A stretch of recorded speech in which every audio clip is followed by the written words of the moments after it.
గురుభ్యో నమః, శ్రీమాత్రే నమః. మనం నక్షత్రాలు వాటి లక్షణాలు చెప్పుకుంటున్నాం. మనకున్నటువంటి 27 నక్షత్రాల్లో రోజుకో నక్షత్రం చొప్పున నక్షత్ర లక్షణాలు తెలుసుకుంటున్నాం కదా. అందులో భాగంగా ఈరోజు 5వ నక్షత్రం అయినటువంటి మన మృగశిర నక్షత్రం గురించి తెలుసుకుందాం. మృగశిర నక్షత్రం మనకి చెప్పాలి అంటే 2 రాసుల్లో ఉంటుంది.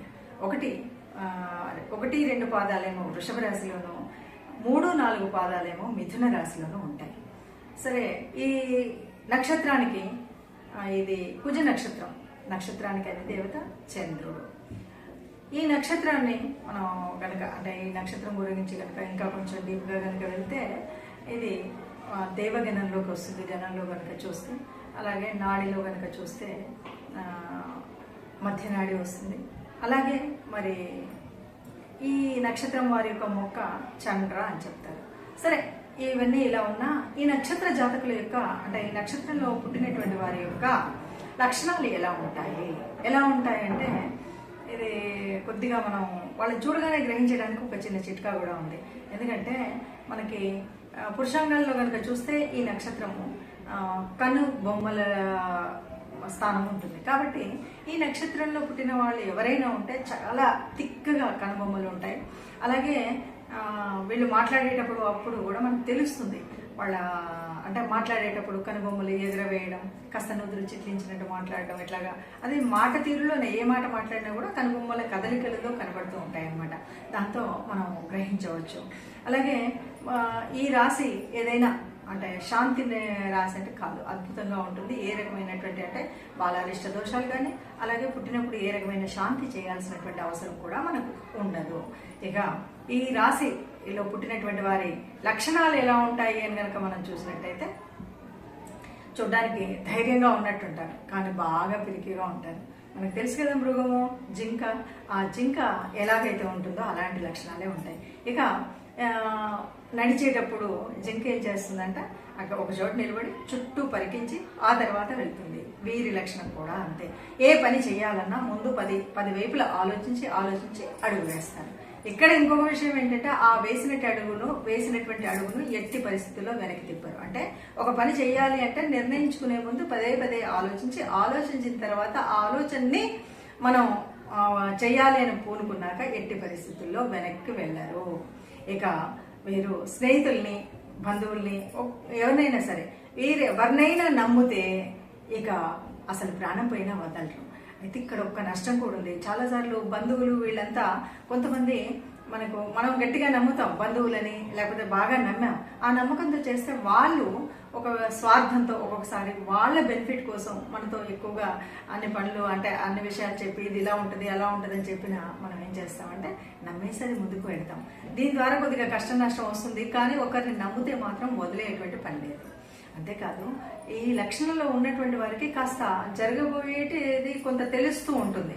అందుకనే ఎవరికైనా ఎవరైనా వచ్చి మనల్ని ఏదైనా సలహా, ఈ నక్షత్రంలో పుట్టినటువంటి వాళ్ళని సలహా అడిగితే బాగా ఆలోచించి మాత్రమే చెప్తారు. ఏదైతే సలహా ఉపయోగపడుతుందో ఆ సలహా మాత్రమే చెప్తారు తప్ప తెలియనటువంటి విషయాన్ని నాకు తెలుసు అని ఏదో ఒకటి ఇచ్చేసినట్టుగా చెప్పరు. వాళ్ళు తెలియకపోతే తెలుసుకొని చెప్తారు, లేదు అంటే తెలియదని చెప్తారు. కానీ వాళ్ళు ఒక సలహా ఇచ్చారంటే తప్పకుండా ఆ సలహా విజయం అవ్వాల్సిందే. అలాగే ఏదైనా అవకాశం వచ్చినప్పుడు అన్నిసార్లు కూడా గబగబా పనిచేస్తారంటే చేయరు.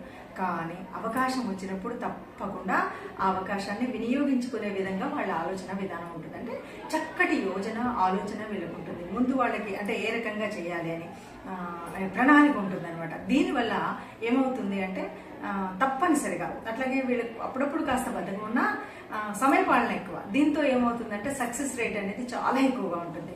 అట్లాగే ఏ విషయమైనా బాగా ఆలోచిస్తూ ఉంటారు. ఈ ఆలోచన వల్ల ఎలా ఉంటుంది అంటే కొంతమందికి ఒక వయసు వచ్చిన తర్వాత చెప్పాలి అంటే కొంచెం ఈ నరాలకు సంబంధించినటువంటి ఈ విషయాల్లో కొద్దిగా ఇబ్బందులు వచ్చేటువంటి అంటే తలనొప్పులు రావడమో ఏదో ఇలాంటివన్నీ కూడా నరాల వీక్నెస్ ఇలాంటివి అయితే వీళ్ళకి వస్తాయి. అంటే ఏదైనా జబ్బు వచ్చింది అంటే ఇలాంటివి వస్తాయి, లేదంటే లేదు. కానీ ఒకవేళ వచ్చిన వాళ్ళల్లో ఏదైనా అంటే ముందు ఈ లక్షణాలు అయితే కనిపిస్తాయి. ఇక వీళ్ళు ఏ పని చేయాలన్నా సవ్యంగా చేయగలుగుతారు.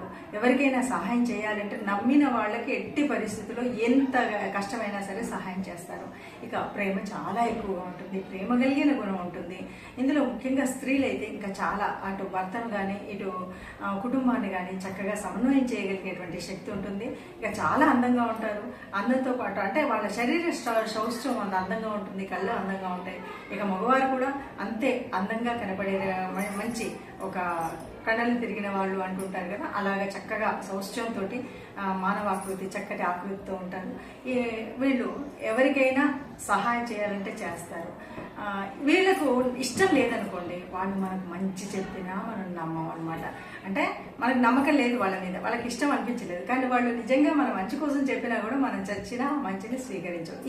ఈ నేపథ్యం, ఈ రకమైనటువంటి ఆలోచన విధానం కలిగినటువంటి వాళ్ళు ఈ మృగశిర నక్షత్రం వాళ్ళు. చక్కగా అంటే వీళ్ళు ఒక్కొక్క మాట చెప్పాలి అంటే సుబ్రహ్మణ్య స్వామి యొక్క గొప్పనైనటువంటి ఆశీర్వాదం దొరికినటువంటి నక్షత్రం ఈ నక్షత్రం. కాబట్టి సుబ్రహ్మణ్యుడి ఆరాధన చేయడం అంటే ఎప్పుడైనా ఇబ్బందులు కలిగినప్పుడు కానీ, నవగ్రహాల్లో అయితే చంద్రారాధన చేయడం, అలాగే కుజుడికి ఆరాధించడం. ఎందుకంటే అప్పుడప్పుడు వీళ్ళు ఎంత శాంతమూర్తులుగా ఉంటారో, ఎంత ప్రేమమూర్తులుగా ఉంటారో, అప్పుడప్పుడు కోపంతో కొన్ని పనులు ఖరారు చేసుకుంటూ ఉంటారు.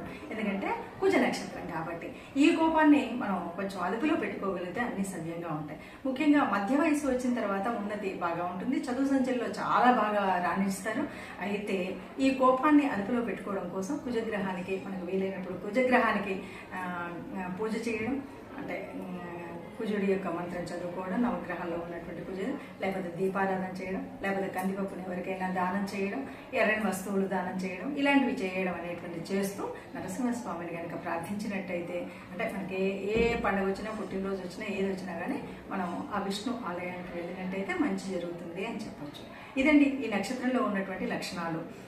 నేను చెప్పినంత వరకు ఎంతవరకు కరెక్ట్గా ఉన్నాయి, ఎంతవరకు కలిశాయి అన్న విషయాన్ని మీరు విని కామెంట్ చేయండి.